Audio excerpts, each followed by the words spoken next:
Hello friends, मैं हूं समीर। आप देख रहे हैं समाचार खबरें हिंदी टीवी न्यूज। आज जैसे कि आपको पता है कि हर जगह पे रैली चल रहा है। इस वक्त विधानसभा का इलेक्शन चल रहा है। हमने आज मलाड विधानसभा में विनोद शेलार जी का रैली कवर किया, जिसमें हमने यहाँ पे बातचीत किया। जो कि एमपी हैं पीयूष गोयल और एक्स एमपी यहाँ पे थे गोपाल शेट्टी जी, और कैंडिडेट हैं विनोद शेलार जी। हमारे कई सवाल इनके साथ बातचीत में किए गए, जिसमें एक सवाल हमारा अहम था कि मलाड में एक नारा है कि बीजेपी जो है मुस्लिम समाज की दुश्मन है, जिसके ऊपर पीयूष गोयल ने जवाब दिया। दूसरा हमारा क्वेश्चन था कि अंबुजवाड़ी में एक नारा चल रहा है कि अगर अंबुजवाड़ी बचाना है तो असलम शेख को लाना है। इसके ऊपर विनोद शेलार ने क्या जवाब दिया। इसके पहले आपने देखा, हमारा 3 दिन पहले हमने एक वीडियो बनाया था। धारावी विधानसभा है, वहां के जो लोग हैं, धारावी के पुनर्वेशन का जो प्रोजेक्ट चल रहा है, जो मढ़ में लोगों को लाया जा रहा है, इसके ऊपर एमएलए असलम शेख ने भारी विरोध जताया था। इसके ऊपर हमने उनसे कहा कि बाकायदा वीडियो में सबके माइक पर एमएलए असलम शेख ने कहा है कि उनको मलाड में क्यों लाया जा रहा है, आशीष शेलार के बैंड्रा में क्यों नहीं, या उसके घर पे क्यों नहीं बसाया जा रहा है। इसके ऊपर विनोद शेलार ने क्या जवाब दिया, आइए दिखाते हैं वीडियो। क्या जनता सब जवाब है उससे सहमत है? तो आप अपना कमेंट में जवाब जरूर दें, आप सहमत हैं या नहीं। वोट में किसे आप देखना चाहेंगे अगला एमएलए? हो गया है कि मलाड की जनता बदलना चाहती है असलम शेख को। यहाँ की तुष्टीकरण की राजनीति अब समाप्त होगी और विकास की राजनीति शुरू होने जा रही है। कमल खिलने जा रहे हैं, विनोद शेलार जीतने जा रहे हैं और 6 की 6 सीट उत्तर मुंबई की हम जीतकर एक महायुति की मजबूत सरकार को समर्थन उत्तर मुंबई का 100% देंगे। सर, एक सवाल ये है, कई जगह बोला जा रहा है कि बीजेपी पार्टी मुस्लिम समाज की दुश्मन है, इसके ऊपर क्या कहेंगे? हमने सारे समाज को साथ लेकर राजनीति की है।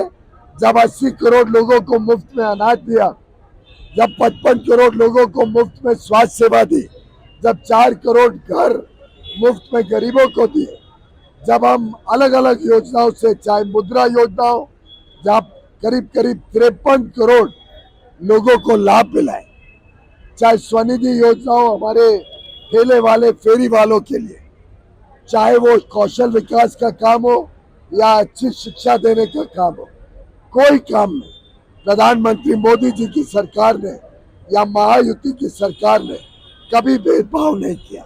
हमारी सरकार सारे समाज को साथ लेकर सभी का उद्धार हो और 140 करोड़ देशवासियों के उज्जवल भविष्य के लिए काम। कांग्रेस का कि कांग्रेस को अंबुजवाड़ी को बचाना है तो कांग्रेस को लाना है, तो क्या बीजेपी सरकार आएगी तो क्या अंबुजवाड़ी को तोड़ देगी? मुझे लगता है कांग्रेस पूरी तरीके से विफल हो गई है।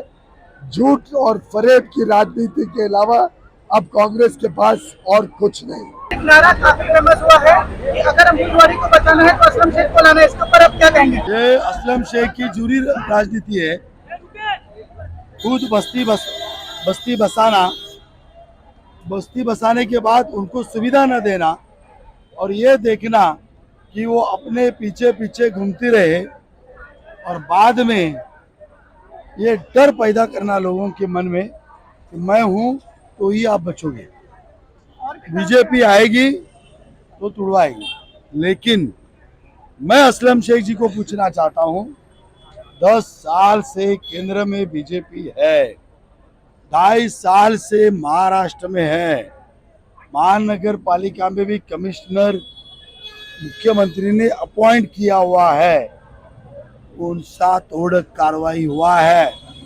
ये तो सिर्फ अपना दुकान चलाने वाला राजनीति है। एरिया है जिसे कुछ वक्त पहले वहाँ पर डेमोलिशन हुआ था और उस दौरान पर वहाँ पर लोगों का ये कहना है कि बीजेपी पार्टी की तरफ से हुआ। इस पर आप क्या कहना चाहेंगे? देखिए मैडम, जो डिमोलिशन हुआ था वो सरकार की लैंड थी।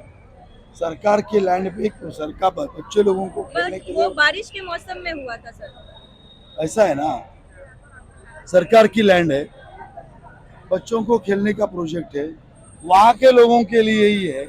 आज भी वहाँ के लोग ही उसके लिए यूज कर रहे हैं, कोई बाहर से आके यूज नहीं कर रहा है। तो सरकारी काम लोगों को सेवा देने के लिए हो रहा है, तो मुझे लगता है इसमें कोई बड़ी आपत्ति नहीं थी। आप जो कह रहे हैं वो अलग बात कह रहे हैं। ये असलम शेख जी का लोगों को भड़काना और उसमें अपना उल्लू सीधा करना, अपनी राजनीति चमकाना है। लोगों को मैं आह्वान करता हूँ, इसी राजनीति में गत कई सालों से वो चुन के आ रहे हैं और चुन के आने के बाद भी इतना इन लोगों के बारे में अगर उनको प्यार है तो आज भी ये लोग रास्ता, पानी, नाला, गटर या इत्यादि सुविधा से क्यों महरूम है, इसका उत्तर दें।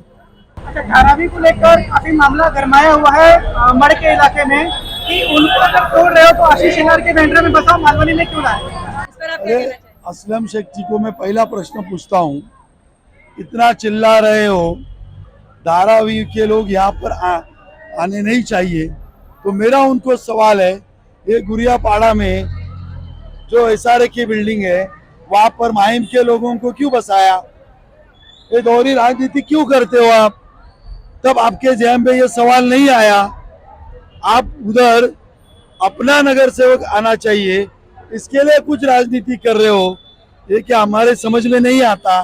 सुनिए मेरी बात, उजाले तालाब के बाजू में भी आप मलाड के बाहर से लोगों को शिफ्टिंग देना चाहते हो, ये कौन सी राजनीति है? मैं बहुत ही होशआवाज से बोल रहा हूँ, धारावी का प्रोजेक्ट यहाँ पर आना, इसके लिए अगर भूमिपुत्रों का विरोध है तो मैं उनके साथ हूँ। भूमिपुत्रों के डिमांड को, उनकी इच्छा को प्राथमिकता दी जाएगी। अगर असलम शेख जी को इस प्रोजेक्ट के बारे में मन में कुछ था, ये होना नहीं चाहिए, तो ये जब ये डिसीजन लिया जा रहा था तो अब असलम शेख क्यों नहीं बोले? क्यों उन्होंने लिखित में इसका विरोध किया? क्यों उन्होंने कैबिनेट में जाकर इसके विरोध में अपना प्रदर्शन किया? इसीलिए नहीं किया क्योंकि अडानी जी का प्रोजेक्ट था और अडानी जी की साथ इनकी साठगांठ है। आज जब इलेक्शन यहाँ पर आया तो पलटी मारते हैं और लोगों को भ्रमित करते हैं और कहते हैं आप रास्ते पे आओ, मैं भी आता हूँ। भैया, हमको समझ में आता है आप क्या सोचते हो, प्रोजेक्ट नहीं हुआ तो फिर अडानी जी सेटलमेंट के लिए आएंगे और फिर कुछ धन की बात होगी, ये बहुत हो गया। ये अभी सर्वे भी हो गया ना, ये भी उनकी चाल है। आप मुझे बताइए मैडम, इतना साल आप कवर कर रहे हो, 140 एकड़ लैंड का सर्वे करने के लिए एक आदमी आता है? ये कैसे पॉसिबल होता है? एक अधिकारी, उसमें एक अधिकारी। दूसरी बात, एक छोटा 100 फुट का दुकान तोड़ना है या घर तोड़ना है और उधर विरोध होता है तो अधिकारी पुलिस को लेके आते हैं। आप साफ साफ कहना क्या चाह रहे हैं कि वहाँ पर जो अधिकारी आए थे वो नकली थे? ये सब असलम शेख का षड्यंत्र था, लोगों ने भ्रमित करने का। ये उजागर हो गया है क्योंकि जब वो सर्वे के लिए आए तो 2 मिनट में असलम शेख वहां पहुंचे, 5वें मिनट में कांग्रेस के कार्यकर्ता आए, तो ये सोचा समझा षड्यंत्र है। असलम जी, पूरा जीवन ही षड्यंत्र करोगे? अरे कुछ अच्छा काम करके दिखाओ, काम से वोट मांगो।